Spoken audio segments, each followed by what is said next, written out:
right, Bible readers, I am glad you're here. Today is a summary of Acts chapter 25. And if you recall from yesterday's video of Acts 24, there was a transition that started right at the end of the chapter. And so I'm calling today's summary from Felix to Festus. So these men were governors. They were Roman governors over, I don't know exactly what areas, but primarily out of Jerusalem. Okay, so again, Israel is essentially occupied by Rome at this point, has been for quite a while.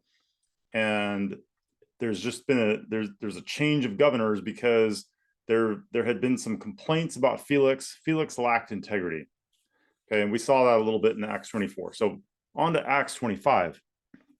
So again, we've got this transition from Felix to Festus, and there's a couple of key points that I want to talk about as we read. So let's get into it. Now, when Festus was come into the province, after 3 days, he ascended from Caesarea to Jerusalem.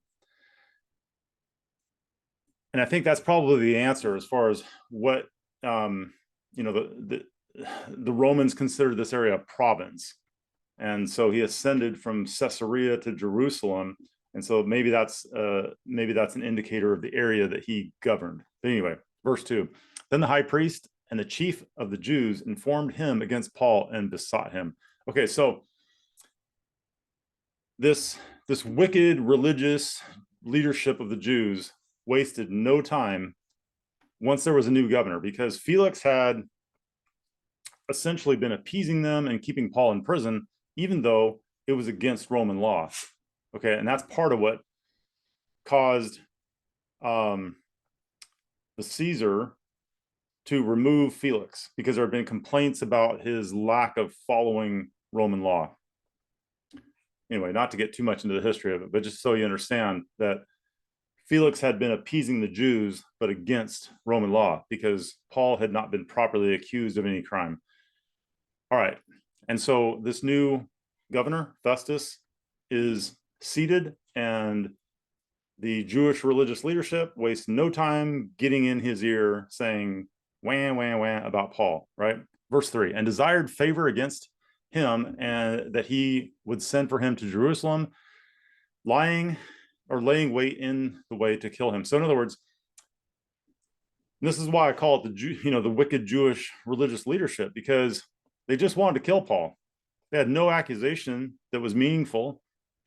They had no proof, but they just wanted him dead. The reason why is because he, meaning Paul, preached and taught a resurrected Jesus. And the Jews hated him for that. And it's part of the explanation as to why 90% of Jews today do not believe in a resurrected Jesus Christ. All right, verse 4. By the way, Festus is not going to fall for their nonsense. But Festus answered that Paul should be kept at Caesarea, and that he himself would depart shortly thither. Let them therefore, said he, which among you are able, go down with me and accuse this man, if there be any wickedness in him. Okay, so Festus is taking the high ground here. He's saying, hey, okay, I'm the new guy. I'm new to this situation. Let's go have court, essentially. So if you have an accusation against him, let's go there. Again, Paul's been in prison for 2 years under Felix. Festus is the new guy on the block, and he's going to try to figure this situation out. Verse 6, and when he had tarried among them more than 10 days, he went down into Caesarea, and the next day, sitting on the judgment seat, commanded Paul to be brought. Okay, so court is in session. Verse 7, and when he was come, the Jews which came down from Jerusalem stood round about and laid many and grievous complaints against Paul. This is the key point that I'm about to read here. If you're watching this, it's in verse 7, which they could not prove. Okay, what kind of men were these? Think about what kind of men were these chief priests and among the Jews. They're making accusations that they can't prove. That doesn't suggest that these were men of integrity. It tells me they were just religious men, puffed up of themselves, didn't like what Paul was saying, and were basically acting like babies wanting Paul dead. Verse 8, while he answered, okay, so this skips right into Paul, while he being Paul, while he answered for himself, and this is what Paul says, neither against the law of the Jews, neither against the temple, nor yet against Caesar have I offended anything at all. Paul's saying, I'm not guilty of any of this.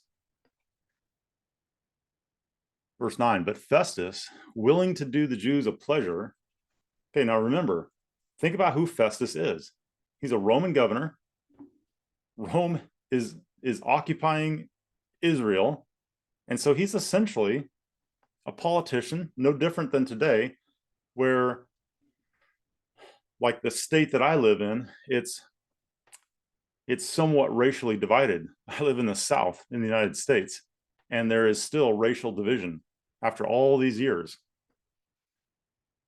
But politicians try to play both sides to keep the peace. Okay, so it's no different here. Festus is a Roman governor. He has to kind of manage these Jews. And so he's kind of just playing the game here. So, but Festus, willing to do the Jews a pleasure, answered Paul and said, wilt thou go up to Jerusalem and there be judged of these things before me? Then said Paul, I stand at Caesar's judgment seat, where I ought to be judged. Okay, so Paul, being a Roman citizen by birth, is essentially exercising his civil rights here. To the Jews have I done no wrong. This is Paul, as thou very well knowest. Okay, I like Paul. I like Paul a lot, if you can't tell. But he basically tells Festus to the face, you already know the matter. You know that I haven't done anything against these Jews. So Paul continues, for if I be an offender or have committed anything worthy of death, I refuse not to die. So Paul's saying, hey, if I'm worthy of death, kill me. I'm good with that. But if there be none of these things whereof these accuse me, no man may deliver me unto them. I appeal unto Caesar. Okay, and these are the most powerful words that a Roman can use when being accused of something. So Caesar is like the president. It's the highest court of appeal. And so Paul, lays that down. All right, so that's kind of the first. Well, let me just finish. Verse 12. Then Festus, when he had conferred with the council, answered, hast thou appealed unto Caesar? Which is a rhetorical question. And he concludes, unto Caesar shalt thou go. So in other words, this is good for Festus because he can kind of wash his hands of it, send Paul off to Caesar, but Festus still has a challenge. And that's kind of the second part of chapter 25. The challenge that Festus has is he is preparing as the new kid on the block to send a man who's been in prison for 2 years, falsely accused. Festus doesn't even know what the crime is, and he's going to send him to Caesar with like no explanation. Okay, that's not professional. And Festus knows that Caesar's probably going to look at him like, like, what are you doing, man? Like, why are you sending this man to me? And you don't even explain to me why he's being accused. So Festus has a problem. Okay, so now we're going to get into kind of the second portion of this chapter.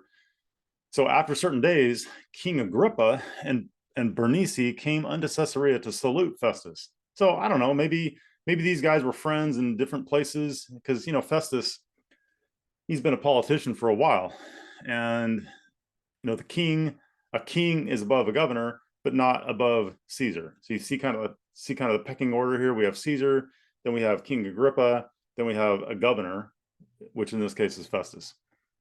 All right, so the king and his wife come and visit Festus. Verse 14, and when they had been there many days, Festus declared Paul's cause unto the king, saying, there is a certain man left in bonds by Felix. So think about this. Paul has appealed to Caesar, but Festus isn't making any rash decisions. And it's probably because he doesn't know what to do. Because he doesn't want to send an accused man, a man accused of no crimes, to Caesar, because it just looks foolish. So thankfully, a king shows up, somebody that's in a higher position than Festus, and so he's able to confer with him. Okay, verse 15, about whom, when I was at Jerusalem, the chief priests and the elders of the Jews informed me, desiring to have judgment against him. To whom I answered, it is not the manner of the Romans to deliver any man to die before that he which is accused have the accusers face to face, and have license to answer for himself concerning the crime laid against him. Okay, so this is an expression of Roman law, not altogether different than ours, simply because the United States is just an extension of the Roman Empire. Verse 17, therefore, when they were come hither, without any delay on the morrow, I sat on the judgment seat and commanded the man to be brought forth. So, Festus is expressing like, hey, I was decisive. I took action. I'm looking into this matter. I'm not being a lazy governor. Verse 18, against whom, when the accusers stood up, they brought none accusation of such things as I suppose. So in other words, they were accused. Festus is saying they were accusing Paul of things that I don't really understand. Like it doesn't have any place in our law or our way of thinking. But had certain, verse 19, but had certain questions against him of their own superstition. Okay, so this tells you how Festus thought of what the Jews believed. He referred to it as a superstition. And of one Jesus, which was dead, whom Paul affirmed to be alive. Okay, so here's Festus's understanding. He thinks of what the Jews are concerned about is just superstition. He understands that according to the Jews, Jesus is dead, but he also understands that Paul claims that Jesus is alive. And if you recall from my other videos, for the book of Acts, the very first thing that Paul did after his blindness was healed and after he spent a few days, eating and resting and, recovering basically from his experience with the Lord, the very first thing he did was walk right into a synagogue and taught and probably preached that Christ had been resurrected. That's the first thing he did. And it pops up constantly that's the thing the Jews trip and stumble over, exactly as it was prophesied all throughout the Bible. Jesus Christ is the the cornerstone, the rock of offense, the stumbling stone for the Jews. They just could not accept him as Messiah. All right, verse 20.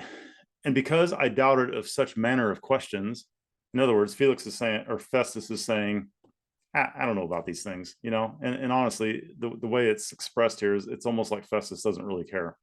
I asked him whether he would go to Jerusalem and there be judged of these matters. But when Paul had appealed to be reserved under the hearing of Augustus, okay, Augustus is the current Caesar, I commanded him to be kept till I might send him to Caesar. Then Agrippa said unto Festus, I would also hear the man myself. Tomorrow, said he, thou shalt hear him. And on the morrow, when Agrippa was come, and Bernice, with great pomp, and was entered into the place of hearing, with the chief captains and principal men of the city, at Festus's commandment, Paul was brought forth. Okay, so everybody's gathered.